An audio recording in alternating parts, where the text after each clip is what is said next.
The 3rd of June, Rabbi Furst, Mishna Berura.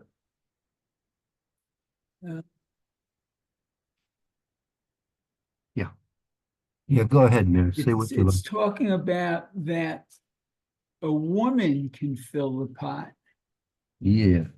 I'm wondering, can men cook too? Can a man do that too, though? Or Yeah, that's true. Why it was mentioned a woman, interesting point why it was mentioned specifically a woman. maybe in those days, only women, the men didn't cook. No, I'll tell you why. Because in Okay. those days, in those days, the man was busy hunting. The man was, well, you can't hunt on Yom Tov, but the man was busy shechting. He was busy salting, or well, the women probably salting also. The men, they did. By the time it got to the stage of cooking, the man was probably exhausted already. Just wanted to take a nap and wait for the food to get cooked. Uh-huh. Okay, very good. Yeah, but I can assure you, everyone did their part to make sure that there was a good, happy, uh, festive Yom Tov meal on hand. Okay. So I think we got up to chet, which is echat, Yeah, which is one. correct. Yeah, let's pick up from there if you like. Okay, so let's see. So it says, Davka, bazeh sheyesh to'elet gam l'tzorech hayom ayidei haraboy. Okay, so Davka, specifically, this purpose is for the need of the day, ayidei haraboy. Right. Haraboy. It has to be specifically for the benefit of the day. Of that day. Right. Okay. Okay. Aval asur el asot haremzlach the kreplach. Well, kreplach I know. I don't know what the chermlachs are. Right. Chemslach, it's another type of a individual. The point being here, just like the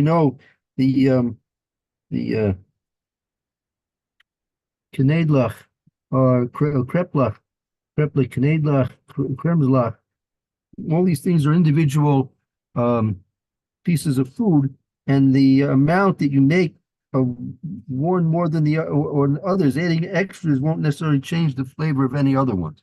So they're all really individual servings. Oh. So therefore, you're only limited to that what you would think is for the necessities of that particular day, not to make more than that. Oh, okay.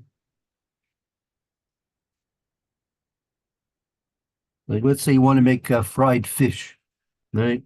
Right. So you need 10 portions of fried fish. So that's all you're limited to. I mean, if you want, you can make 10, 12, 13. You can make some extra. You don't have to make it exactly. If you want to have a little extra, you can have a little extra, in case people want seconds. But the more fish you fry is not going to change the flavor of the first fish that you fried more than the last fish you fried. So therefore, making extra has no bearing or purpose for being done on the day of Yom Tov. Uh-huh. Okay. Okay, וכיוצא בזה יותר ממה צריך לבוא ביום. Okay, so it's what not required to make more for that day, I guess. Right. Okay. She'ein echad mashbiach mechaveiro. That what one's friend Right? One particular serving is not going to improve the flavor of the other serving. Oh, one serving will not. Okay. It's not like meatballs. Like, if you make a little pot of 50 meatballs, you put 50 meatballs in there, so they're all stewing in each other's juices, and it's going to come out really nice and flavorful, right? Right. But some things are not like that. Right? Like you're going to make blintzes. Like you make one blintzer, you make 100 blintzes. They're all going to taste the same. Doesn't matter. Right. I hear. Okay. V'tzarich litroach v'chol echad v'echad b'fnei atzma. And one should, I guess, make the effort for each and every one for itself. Right. You have to make an individual effort for each and every one. There's another aspect to this, that in addition to the fact that one does not affect the flavor of the other, each one is also has to do a separate and individual effort. Not like simply throwing extra pieces of meat. Like, you don't really have to put any extra effort into. You're just throwing another piece of meat into the pot, another piece of meat into the pot. Here you're going to extra effort. Each blintzer you have to make separately. So it's an extra effort for each and every piece. So only those things which are necessary for the exact uses of those days of Yom Tif itself, not for its Moitzi Yom Tif or after Yom Tif, are Right. permissible. Wow. Okay. So now I think we got up to the Haggah. Okay, very good. So let's go back That to is the Haggah. Okay, so he says, "V'chol shechein yachol lishchot al pi she'eino tzarich ela lekazayit." Okay, so what's that? So one is able, he says, nevertheless, I guess, kol shechein. Nevertheless, he's able to slaughter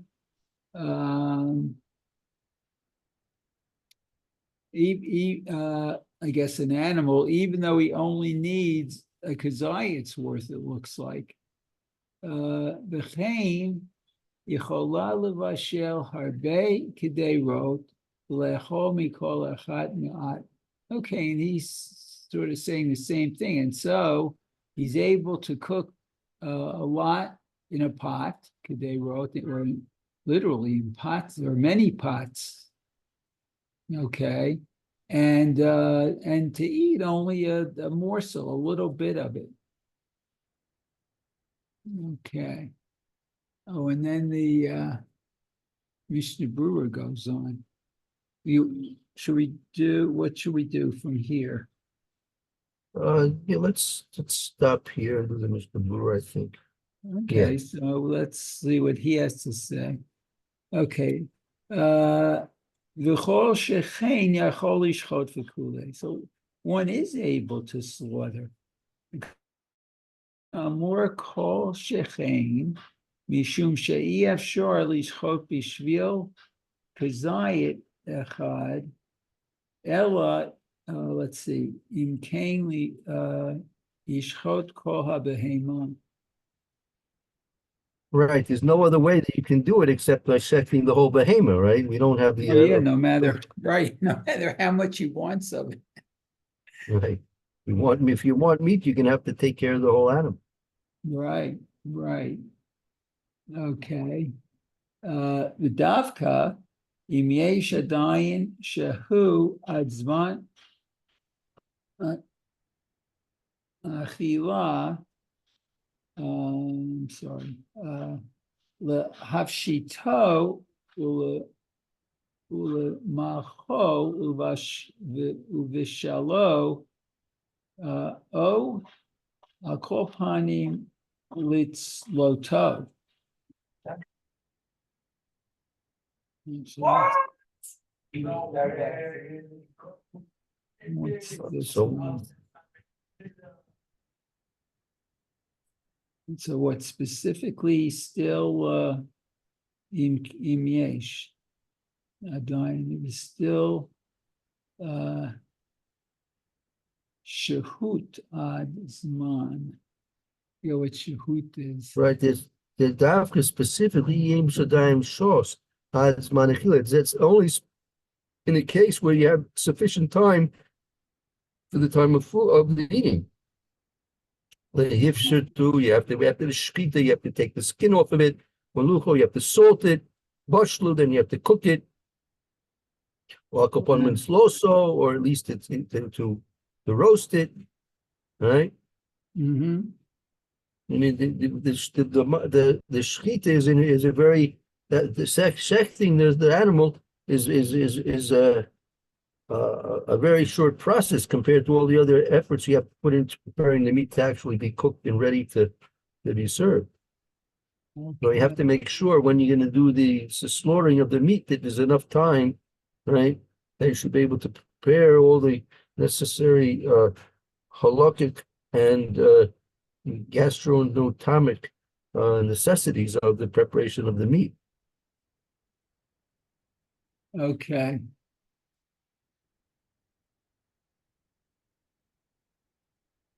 Okay, so let's just finishing up here. Let's see.